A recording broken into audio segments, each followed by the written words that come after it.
Hello friends, welcome back to my channel. আশা করি সবাই ভালো আছো, আমিও ভালোই আছি। ভাই রোজই টন্দীপকে কিছু না বলে চলছে না, কারণ কি করব বলো, ও খোঁচা মারছে, খোঁচা দিচ্ছে।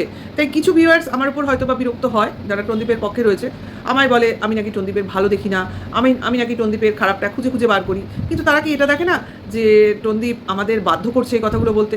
ও তো চুপ করেও থাকতে পারে, রোজ যা করছে সেটা করতে পারে। প্রচুর চাপ, কাজ কর্ম, এটা ওটা সেটা, বাজার দোকান, বাইকে চড়া, তারপর ওপর নিচ করা, এদিক ওদিক করা। আজকাল তো ঘরের ভেতরে ঢোকা বন্ধ করে দিয়েছে, সমস্ত ঘরের দরজা বন্ধ করে রাখে, যদি ভেতরটা লোকের চোখে পড়ে। কেন রে ভাই, কী চুরিচামারি করে রেখেছে ঘরের মধ্যে যে ঢোকা যায় না? সবসময় দরজা বন্ধ থাকে, কী আর করবে বলো? কারণ টন্দীপের আশাটা খুব ছোট, একটা ছোট বাড়ি, একটা সেকেন্ড হ্যান্ড গাড়ি, তারপরে একটু সুখে শান্তিতে থাকা, এইটুকুই তো ওর ইচ্ছা। কিন্তু সেটাও ওর মনে হয় না ও পাচ্ছে। মানে সবটাই হয়েছে, ছোটো বাড়ির জায়গায় বড় বাড়ি হয়েছে, সেকেন্ড হ্যান্ড গাড়ি হয়েছিল, কিন্তু আবার একটা 3 লাখ টাকা দিয়ে বাইক এসছে, তাহলে ওই সেকেন্ড হ্যান্ড গাড়ির ব্যাপারটা পুষিয়ে গেছে। আর তোমার সুখ শান্তি, ওটা তো নিজের হাতে না। যদি কেউ নিজের হাতে নিজের শান্তি নষ্ট করে, সেটা তো কিছু করার নেই। আর সুখ সে তো মানুষের থেকে আসে না, ওটা মনে হয় টাকার থেকে আসে। কাজে ওই জায়গায় ও ঠিকই আছে। কাজে আপাতত যে পজিশনে ও আছে, শুধুমাত্র এই ছেলেটাকে আঁকড়ে ধরে থাকা ছাড়া ওর আর কোনো অশান্তি নেই। কারণ ওর যা চাওয়া পাওয়া, মনের ইচ্ছা, মানে ইচ্ছা পূরণ আর কি, সবটাই হয়ে আসছে। শুধু ওই একা একা থাকাটা, 11 মাস ধরে একা থাকা, 11 মাস ধরে একা থাকার কথা ভাবা, এটা একটুখানি অসুবিধা হচ্ছে। তার জন্য দিদিরা আছে, কোনো অসুবিধা নেই। একটা ছেড়ে 10টা কেন, 10টা ছেড়ে আরও 10টা, অর্থাৎ 20টা গার্লফ্রেন্ড জুটিয়ে দেবে টন্দীপকে, বলেছে ওরা। আমি বানিয়ে বলছি না রে ভাই। যদি সব লাইভ ফলো করো, কিমার লাইভেই ছিল এগুলো, যাই হোক, সেগুলো তার দিদিদের মুখ থেকেই এসব বাণী বর্ষিত হয়েছিল, সেগুলোই আমি রিপিট করছি মাত্র।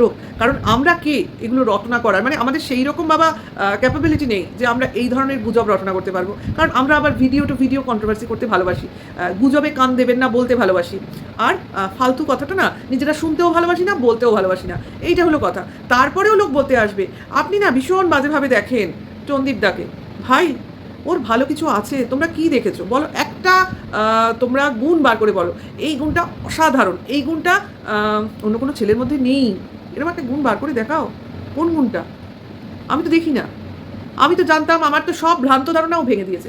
আমি তো জানতাম যে ছেলে নাকি মাকে ভালোবাসে, সে তার বউকে ডবল ভালোবাসে। যে ছেলে মা বাবার সেবা শুশ্রূষা করে, সে ছেলে নাকি ভগবানের পায়ে আশ্রয় পায়। ভাই, সেবা শুশ্রূষা তোমরা করতে দেখেছো নাকি? আমি তো দেখিনি। বাবার জন্য ঘর রেডি করে দিল, বাবা এখনও সেই পিছনের ভাঙা বাড়ি থেকে আসে। দেখেছি কখন ওই কাঠের কী বলে, দরজা কাঠ এলো, হ্যাঁ, টন্দীপ বাড়ির ভেতর দাঁড়িয়ে রয়েছে, কাঠটা এলো বাইরে, আর ওর বাবা এলো সেই টিনের বাড়ির ওখান থেকে, রান্নাঘরের পেছনে সে ভাঙা বাড়ি, সেখান থেকে এলো। তার মানে বোঝা যাচ্ছে এখনও ট্রান্সফার হয়নি। আদৌ হবে? নাকি ওটা গেস্ট রুম হিসেবে তৈরি হলো, নাকি আলমারি আবার একটা গিফট হিসেবে এলো? কারণ বাড়িতে তো প্রচুর মাল করি না, রাখতে হবে। মাল করি মানে তোমরা টাকা পড়ি ভেবো না, অন্য অনেক জিনিস আছে ভাই, সেইগুলো মানে কথার কথা বললাম। জিনিস অনেক, জায়গা অনেক, স্টোরেজ অনেক, প্রচুর জায়গা। মানে খুঁজতে খুঁজতে মানুষের মাথা খারাপ হয়ে যাবে, কার কোনটা। যাই হোক, সেটা কথা না। কথাটা হচ্ছে যে বাবার এখনও শিফটিং হয়নি, আর ছেলের প্রচুর কাজ, সকাল থেকে রাত অবধি সে দম ফেলার ফুরসত পায় না। কারণ হাতে মোবাইলে বিভিন্ন অ্যাঙ্গেল আমাকে তুলতে হবে, কোনো জায়গাটা ফাঁকা দিলে চলবে না। অবশ্য আজকে অনেক কষ্টে আমি সময় বার করে টিভির সামনে বসেছিলাম কিছু নিউজ জানার জন্য, আমার বিদেশি ভাই বোনেদের সম্বন্ধে খবর সংগ্রহ করার জন্য। কারণ আমার হাতে তো এখন যোগাযোগ ব্যবস্থাটা পুরো বন্ধ, তাদের সঙ্গে আমার যোগাযোগ করতে পারছি না। ওই খবরের মাধ্যমে আমি যদি তাদের কোথাও কোনো স্থলে দেখতে পাই, সেটার চেষ্টা চালাচ্ছিলাম। কিন্তু আমরা তো কাউকে সেভাবে বুঝতে পারছি না, কারণ যেটা দেখাচ্ছে, যেটা নিয়ে ওখানকার সমস্যা, আদৌ টন্দীপের মাথায় ঢুকছে কিনা এই কোটা কেলেঙ্কারি, আমার যথেষ্ট সন্দেহ আছে। আদৌ ওর মাথায় ঢুকছে ব্যাপারটা, নাকি ওর মাথায় এখানেও মনে হচ্ছে ওখানে কোনো টাকার কেলেঙ্কারি হয়েছিল। মানে কোটা আর টাকা দুটোই তো প্রায় সেম। ও কী ভাবছে কে জানে? হয়তো ভাবছে ভাই এত টাকা নিয়ে সমস্যা ওই দেশে, এগুলো তো আমাদের এখানে পাঠিয়ে দিলে পারে। প্রবলেমটাই মনে হয় বুঝছে না। যাই হোক, বাংলাতেই তো খবর চলছিল, কে জানে, হয়তো মাথায় ঢোকে না, যেভাবে ওর মাথায় ঢোকে না যে কাকে কি বলতে হবে, কখন কি করতে হবে, কিভাবে ভিউজ আপ করতে হবে, কিভাবে কোন সময় কি খাবার খেতে হবে। একদিন কি ডন বৈঠক করলো, একদিন কি 2টো বাদাম খেলো, একদিন কি গরম জল খেলো, ও ভাবলো আমি ফিগার মেনটেন করছি। আরে রোজ দেখাতে হবে তো? ওদিকে টিনা রোজ ডন বৈঠক করে না, টিনা রোজ শেক খায় না বলে ওকে সবাই চিড়ে খায় যে কী করছো, এইরকমভাবে ফুলে যাচ্ছ, অথচ কোনো তোমার ফিগার মেনটেন নেই। তুমি মিষ্টির ওপর মিষ্টি খাচ্ছ, আইসক্রিমের ওপর আইসক্রিম খাচ্ছ, ফুচকার পর ফুচকা খাচ্ছ, মোমোর পর মোমো খাচ্ছ। ঠিক কি না? আমি ভুল বলছি না তো? না। তারপর কিন্তু সকালে উঠে তুমি ডন বৈঠক করছো না। তুমি শেক খাচ্ছ, লাভ কি হচ্ছে? তারপরেই তো তুমি ওগুলো খাচ্ছ। তাহলে টোনদীপ কি অন্য জাতের হবে? এটা কিন্তু সঙ্গদোষ। আমি বললাম দেখো, এই যে টিনার আজকে দেখো খুব অল্প বয়সে তো বিয়ে হয়েছে, লোকে আবার ওর বয়সটাও গুলিয়ে ফেলে। আরে বিয়েই হয়েছে 5 বছর। আমি হিসাবটা তোমাদের মিলিয়ে দিই। এই যে বয়সটা মানুষের মনে হয় অনেক বেড়ে যাচ্ছে, অনেক বেড়ে যাচ্ছে। আচ্ছা বিয়ে এখনো বলছে 5 বছর। তাহলে বয়স কি করে বাড়ে? তাহলে বিয়ের বয়সটা বাড়িয়ে দাও 6 বছর, তবে তো টিনার বয়সটা বাড়বে। এই তো পরিষ্কার কথা। তাহলে বিয়ে যদি 5 বছর হয়, টিনার যদি 18 বছর বয়সে বিয়ে হয়, তাহলে ওর এখন বয়স কত? বলো। 22 বছর কি 22 প্লাস। আর সেখানে যদি তোমার কি বলে বিয়ের বয়স 5 থেকে 6 হয়, তাহলে ওর বয়স ওই 22 থেকে 1 বছর বেরিয়ে 23 হবে। এই যে 25, 24 এগুলো কোথা থেকে হয়ে যাচ্ছে এটা ঠিক আমার মাথায় ঢুকছে না। মানে কারা ভাবছে, কিভাবে ভাবছে? বিয়ের বয়স বাড়ছে না, টনদীপের বয়স বাড়ছে না, উল্টে কমে যাচ্ছে, তা টিনার বয়স বেড়ে যাবে। একসময় দেখবে হয়তো টিনা টনদীপের থেকে বড় হয়ে গেছে, হতে পারে কিন্তু। এটার চান্স কিন্তু প্রবল। আজকাল মেয়েরা বয়স কম লুকায় কিন্তু সব ছেলেরা। কেন বলো তো? কারণ বিয়ের বাজারে তাদের দাম ধরে রাখার জন্য। মানে মেয়েরা তার মানে বিয়ে করতে চাইছে না, এটাই কি প্রমাণিত হচ্ছে এখানে? না বিয়েরা নাকি ছেলেরা বিয়েটা বেশি করতে চায়? মানে 1টা 2টো 3টে নানা বেশি বলা হয়ে যাচ্ছে, এটা বলবো না, কারণ সব ছেলে সমান নয় ভাই। এইভাবে আমি পুরো ছেলেজাতটাকে অপমান করতে পারি না, কারণ একজনকে দেখে তো যেমন সবাইকে বিচার করা ঠিক না।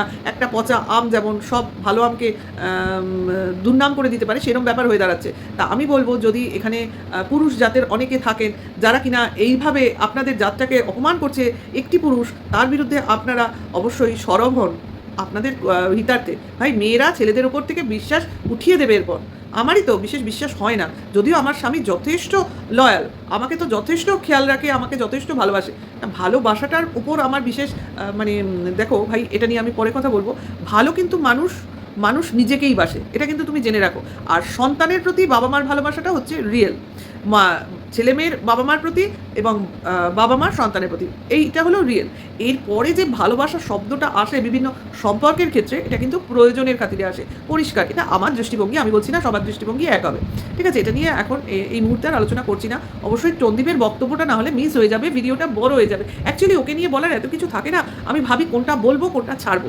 আরে ভাবতে হয়, স্ক্রিপ্টের তো নয় যে আমার সামনে লেখা আছে আমি সেটা দেখে দেখে পরপর বলতে থাকবো, ভাই তাহলে তো আমি ক্যামেরার দিকে তাকাতেই পারবো না। না, সেটা না, আমি যখন যেটা মনে হয় আমি সেটা ছোটো করে বলার চেষ্টা করি। তা অবশ্য করি আজকে যে ব্লগটা এসছে, মানে গতকাল যে আমরা ব্লগটা দেখলাম টনদীপে, সেটা কিন্তু স্যাটারডে ব্লগ। দেখো সবই কিন্তু লেটে চলছে এখনও, কিন্তু আমরা কিন্তু যেভাবে ব্লগ পাই টনদীপে সেরকম কিন্তু পাচ্ছি না। তারপরেও সেই ব্লগগুলো তোমার পাবলিশ হতে কিন্তু দেরি হচ্ছে। তাহলে কেন হচ্ছে? এই যে জিওফাই এসে গেল, তার জন্য নাকি কোনো সময় লেট হবে না, নেটের কোনো প্রবলেম হবে না, পাওয়ার কাট হলেও ব্যাপার থাকবে না, তাহলে লেট হচ্ছে কেন? তাহলে কি ইউটিউবের প্রবলেম? হ্যাঁ, একটা প্রবলেম অবশ্য হয়েছিলই গতকাল ইউটিউবে, কিন্তু সেটা হয়েছিল সম্ভবত বেলার দিকে। এখন জানি না, হতে পারে অনেক জায়গায় হয়তো আগে থেকেই শুরু হয়েছে, আমাদের ক্ষেত্রে একটু বেলার দিকে শুরু হয়েছে, মানে বিকেলের দিকে। আচ্ছা, এরপরে চলে আসি তোমার খাওয়া দাওয়া। তো ঠিক আছে, শনিবার নিরামিষ। ছেলেটা নিজে নিজে ভাত খাচ্ছে, কী দিয়ে খাচ্ছে আর একটু ক্লোজ করে গেলে দেখতে পারতাম, কিন্তু ভাত ছিল অনেকটা, খাচ্ছে, তার মানে ছেলেটার কিন্তু খিদে পায়, ছেলেটা কিন্তু খেতে চায়। এই যে বারবার ভাত খেতে চায় আর ওরা অন্য হ্যান ত্যান বিস্কুট দিয়ে ভুলায়, কিন্তু ওই ভাত দিলে কি হয়, মানুষের ভেতরের খিদেটা কম। অ্যাকচুয়ালি ও বুঝে গেছে এখানে খেলে আমার পেট ভরাতে গেলে ভাত খেতে হবে, ঠিক আছে? সেই জন্যই সেটাই যা পাচ্ছে তাই খাচ্ছে, এরকম ব্যাপার। যাই হোক, সেটা কথা না। ছেলেটা আছে ছেলের মতো, পড়াশোনার তো বিন্দুমাত্র ব্যাপার নেই, কারণ সারা সন্ধে যে ছেলে ঘুমায়, ঘুমের সময় উঠে আবার পটাটো চিপস খায়, কিন্তু তারপরেই আবার তাকে ঘুম পাড়াতে পাঠিয়ে দেওয়া হয়, তখন একবারের জন্য বলা হয় না সারা সন্ধে তুমি যখন ঘুমিয়েছো, এখন তো ঘুম থেকে উঠেছো, এইবার তুমি আমার কাছে আসো, আমি তোমাকে পড়তে বসাই। কারণ মা সারাদিন খাটাখাটনি করেছে, বাবা যথারীতি এই বাড়িতে নেই, তাহলে পড়াবে কি? তাহলে বাবার দায়িত্ব আছে কি নেই? তোমরা বলো তো, লিখো তো, যে একজন বাবা যখন তার ছেলেকে নিজের কাছে রাখবে বলে দাবি করে, তাহলে সেই ছেলের পড়াশোনার দায়িত্ব অন্তত দেখাশোনাটা, অন্তত ক অক্ষর আছে তো, ক অক্ষর জ্ঞান আছে নিশ্চয়ই, মানে অন্তত অ আ ক খ ABCD নামতা এগুলো নিশ্চয়ই, নিউমেরিক্যাল এই ব্যাপার হরফগুলো সেগুলো নিশ্চয়ই জানে। টাকা পয়সা গুনতে পারে যখন জানবে। আরে ভাই, কিছু উচ্চারণে ভুল করে তো কী হয়েছে, কিছু বানান ভুল লেখে তো কী হয়েছে, কিছু তো জানে। অবশ্যই এইসব অল্প জানা অল্প শিক্ষিত লোককে দিয়ে যদি বাচ্চাদের শিক্ষা দেওয়া হয়, তাহলে কিন্তু তাদের বেসটা তোমার কাঁচাই থেকে যায়, সেরকম পাকা হয় না, মানে যা হয় আর কি। যাই হোক, সেটা কথা না। তাহলে কি অশিক্ষিত ছেলে মেয়েদের লোকেদের ছেলে মেয়ে উচ্চশিক্ষিত হয় না? হ্যাঁ হয়, অবশ্যই হয়, যদি সেই ছেলের মধ্যে সেই খিদেটা থাকে, ঠিক আছে? মানে পড়াশোনার, আমার নয়, পড়াশোনার খিদে। আবার এরা বলতে বসবে খিদেটা কী জিনিস, মানে টনদীপের দিকের লোকের কথা বলছি। পড়াশোনার একটা খিদে থাকে না, চাহিদা যেটাকে বলে, সেইটা যদি থাকে, অবশ্যই আবার কী করে হবে বলো তো? যদি আমি না চাইতে হাতের কাছে সব সুবিধা পেয়ে যাই, টিভি মোবাইল, পাখা এসি খাট, এক থেকে দুটো থেকে চারটে জামা, অনেক তাহলে কী করে অর্থের মূল্য বুঝবে? জানি না মানুষ কীভাবে হবে মানুষ। টনদীপ বলে এত অভাবের মধ্যে বড় হয়েছে, তাকে ও অর্থের মূল্য যেভাবে বুঝেছে শিক্ষার মূল্যটা সেভাবে বুঝেনি। এটা হয়ে গেছে আবার তফাৎ। তা কী হবে? বাবা মা যেরকম শিক্ষা দেবে, অ্যাকচুয়ালি এটাই আমাদের মরাল, ছেলে মেয়ে সেইভাবেই শিক্ষিত হবে এবং তার সঙ্গে তার পরিবেশটাও কাজ করে। আশপাশের পরিবেশটা নিশ্চয়ই দেখেছো, কনসা শিক্ষিত লোক আশপাশে থাকে, ওদের পাশে দূরে কিন্তু আছে। ঠিক আছে, এইবার চলে আসি বিখ্যাত বাণী টনদীপের। কি না, ও আজকাল স্মার্ট লোকেদের সঙ্গে ওঠা বসা করছে। আজকাল, পয়েন্ট টু বি নোটেড, আজকাল মানে এই 11 থেকে 12 মাস, 12 মাস এখন হয়নি, 11 মাস। হ্যাঁ, 11 মাসই কিন্তু, কারণ আগের 5 বছর কিন্তু ধরা হচ্ছে না। কারণ 5 বছর ও যার সঙ্গে ওঠা বসা করেছে সে মোটেও স্মার্ট ছিল না, সে মোটেও ভালো ছিল না, তার জন্যই ও ছিল আনস্মার্ট এবং ও ছিল খারাপ। একদম ওর কথার বিপরীত আমি বিপরীত অর্থ বার করে দিলাম, কিন্তু ও যেটা বলেছে তার বিপরীত অর্থ। তাহলে এখন এই 11 মাস ও যাদের সঙ্গে ওঠা বসা চলাফেরা করছে তারা অত্যন্ত স্মার্ট এবং অত্যন্ত মডার্ন। তার জন্যই টনদীপ এখন যে রোলটা প্লে করছে সেটা টোটালি ফাটাফাটি, মানে smart to the power infinity. এর থেকে স্মার্ট তুমি পাবেই না। হ্যাঁ, যদি কাউকে এর থেকে স্মার্ট দেখো, তারা অবশ্যই টনদীপের সেই পুরনো উকিলরা, সেই স্মার্ট উকিল মনে আছে নিশ্চয়ই। কারণ টনদীপের সমস্ত কেস যারা দেখাশোনা করছে, যারা একেবারে কেস জিতিয়েই ছেড়ে দেবে, সেই স্মার্ট উকিলরাই ছিল টনদীপের পাশে প্রথমে। এখন তারা অবশ্য ভেঙে গেছে, মানে ভাগিয়ে দেওয়া হয়েছে, কারণ তারা কিছু আবার আনস্মার্টের কাজ করে ফেলেছিল। কিন্তু এখন আবার যেসব স্মার্টনেসগুলো ওর মধ্যে গজিয়ে উঠেছে, সেটা আবার আরও মানে বেশি ফ্রুটফুল, আরও বেশি তোমার কাজ দিচ্ছে। ঠিক আছে, কাজেই এই স্মার্টনেস দেখে আমরা কি করছি? আমরা প্রচণ্ড জ্বালাপোড়া করছে আমাদের শরীরে, না গরমে না, টনদীপের স্মার্টনেস দেখে ভীষণ জ্বালা ধরেছে আমাদের শরীরে। দেখো, ফোসকা বেরিয়েছে কোথাও, কে জানে, তোমরা দেখে নিও, জুম করে দেখে নিও কোথাও যদি ফোসকা বেরিয়ে থাকে।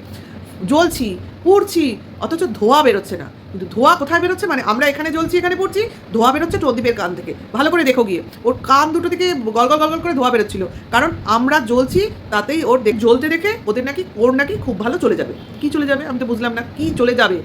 মানে দিন কেটে যাবে, দিন চলে যাবে, না ওর ভিউজ উঠে যাবে, নাকি ওর মনে শান্তি আসবে, যে শান্তির খোঁজেও রয়েছে, কি হবে বুঝলাম না। আচ্ছা, এই অবধি তো ঠিক আছে, এই অবধি আমি আমার পয়েন্টস অফ ভিউটা ক্লিয়ার করে দিলাম। কিন্তু ওর কথায় আমার একটা প্রশ্ন, ছোট্ট প্রশ্ন আমার মনে উঠেছে, সেটা কি বলো তো?